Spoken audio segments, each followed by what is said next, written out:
What's up YouTube? My name is Dan, and in today's video we are going to be talking about why I traded in my beloved 2011 Volkswagen GTI for a much less exciting daily driver 2024 Subaru Impreza RS. So I want to start off by saying I already miss my GTI. Actually, I think I miss it every single time that I drive my Subaru. That car was tons of fun. That car was powered by Volkswagen's very commonly found 2-liter turbocharged 4-cylinder, made about 200 horsepower from the factory, paired to a 6-speed DSG dual clutch transmission.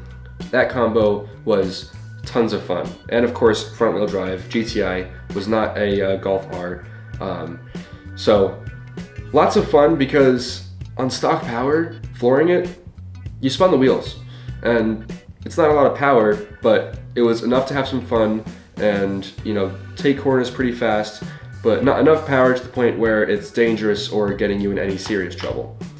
So I made a whole video talking about why I thought it was the best first car ever. I still strongly believe that, and everything about it, in my opinion, was perfect. A lot of my friends thought it was fun, and it was a 4-door, so it was still pretty practical. I could take a bunch of my friends in the car with me. I could fold the back seats down and fit tons of stuff in there so I can move into and out of college.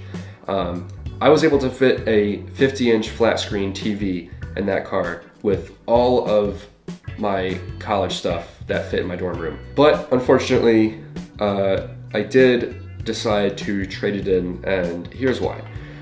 Being at school, I didn't have any of my tools with me to fix my car if anything went wrong. And my car had just hit 100,000 miles and things were slowly starting to fall apart.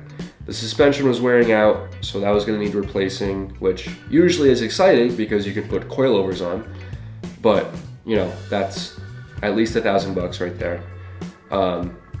As I said, it hit 100,000 miles. Once it gets to that point, you want to start looking out for the timing chain tensioner. My car had not had a carbon cleaning done yet, which it definitely needed. So that right there is more expense, and just lots of stuff, small things here and there that were going wrong that I didn't want to fix. I didn't want to have to pay for, and it was slowly turning into a money pit, and it seemed like it was only going to get worse. So I decided that I needed to make a change. Now, I want to say this. If I was living at home and I had my garage and my tools, I would not have traded the car in because I could fix everything myself. But it's a Volkswagen, and most German car manufacturers, when you go to get them repaired or maintained, it costs a lot more than your typical Japanese or American car. And that's just the nature of German cars. And the thing is, the last thing I wanted was to have something break down while I'm at school with no tools and be forced to pay for a tow truck to take it to a dealer or shop and pay a super high premium for basic service that I know I could do myself. And that just didn't sit well with me, so I made a change. And that change ended up being, of course, my new 2024 Subaru Impreza RS. Now, I've had this car for a little over 6 months now. I got it back in January, and it is now end of August. So, well over 6 months I've had the car. I've had some time to get used to it. I've put a lot of miles on it. I mean, relatively. I think I put 8,000 miles on it already. And I'm not gonna go through all the details of all the different cars that I looked at before deciding on the Impreza. But the car I was looking at before getting the Impreza was a certified pre-owned Subaru Forester. That was, again, one of the higher trims, so it had Apple CarPlay and the Harman Kardon sound system. I test drove it. I thought it was okay. I didn't love it. It was an SUV. I didn't really want an SUV, but my parents had kind of convinced me to at least look at one, and I liked the car enough that I was going to get it. And then we looked at the numbers, and it just ended up being too much per month, even with my trade-in. And then the salesman showed us the Impreza, which technically had a higher sticker price, but with a lease option, it ended up being more affordable per month. So that is what ended up swaying me to go with that car, because it was a few bucks cheaper each month, and it was a little more sporty. Now, when I was looking at getting a new car, I didn't care about being brand new. I just wanted it to be newer so it could be more reliable. And I wanted something at least certified pre-owned so it had some sort of warranty on it. Another few things, I needed it to have all-wheel drive because I'm going to school in Vermont, and when it snows up there, I want to have the traction. I wanted something that is comfortable for road trips with a good sound system and Apple CarPlay.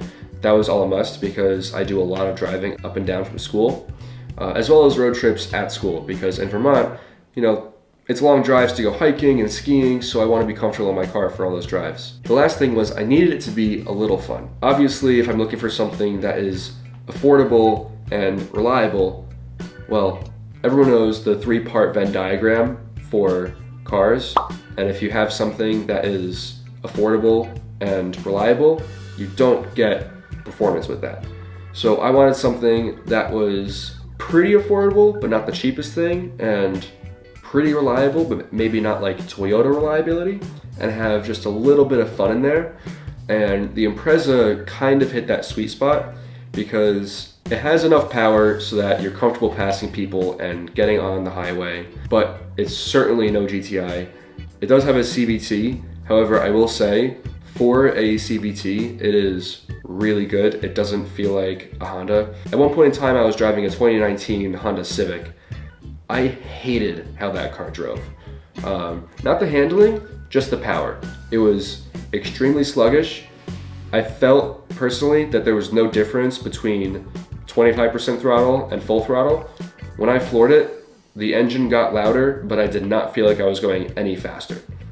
In my Subaru, when I floor it and it gets louder, it actually does end up going faster, which I like. So although it is a CVT, which I still don't like, it could be a lot worse, and I'm okay with it. I settled for it. Now, if you're looking into getting a new Impreza, you may know already that the RS is the highest trim they offer. The reason I went for the RS and not one of the lower trims that would have been more affordable is because the RS comes with the bigger motor, and the 2-liter motor would have just been too slow. The 2.5, in my opinion, is the motor that they should have included standard in that car, and I think a lot of people agree with that.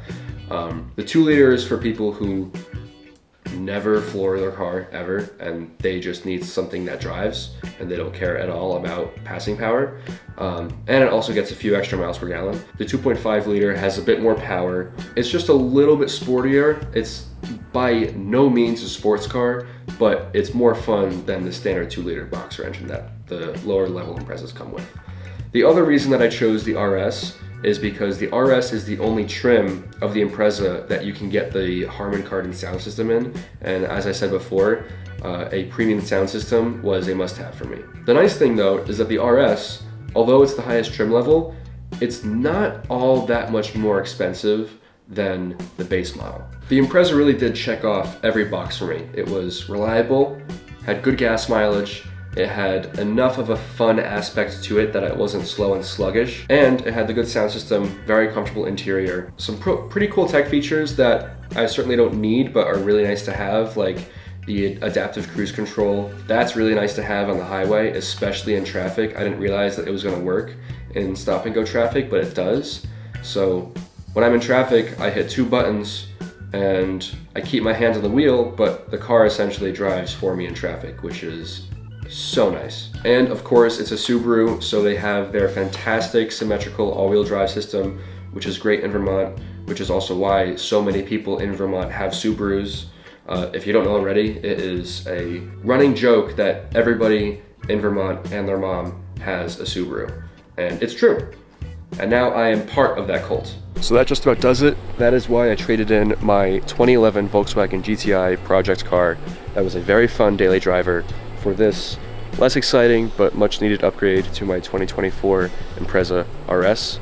So if you're looking into getting into one of these, I do highly recommend it. I'm going to make an in-depth review video soon about this car. I'm going to go into a lot more detail about its features and, you know, how it's treated me for the past 6 months and 8,000 miles. And then, most importantly, I'm going to be asking myself the question of if I could go back and do it again, would I get this car again, or would I get something else like a Mazda 3 hatchback or something like that? But that's the end of the video, so if you guys made it to the end, thank you so much for watching, and I'll see you in the next one.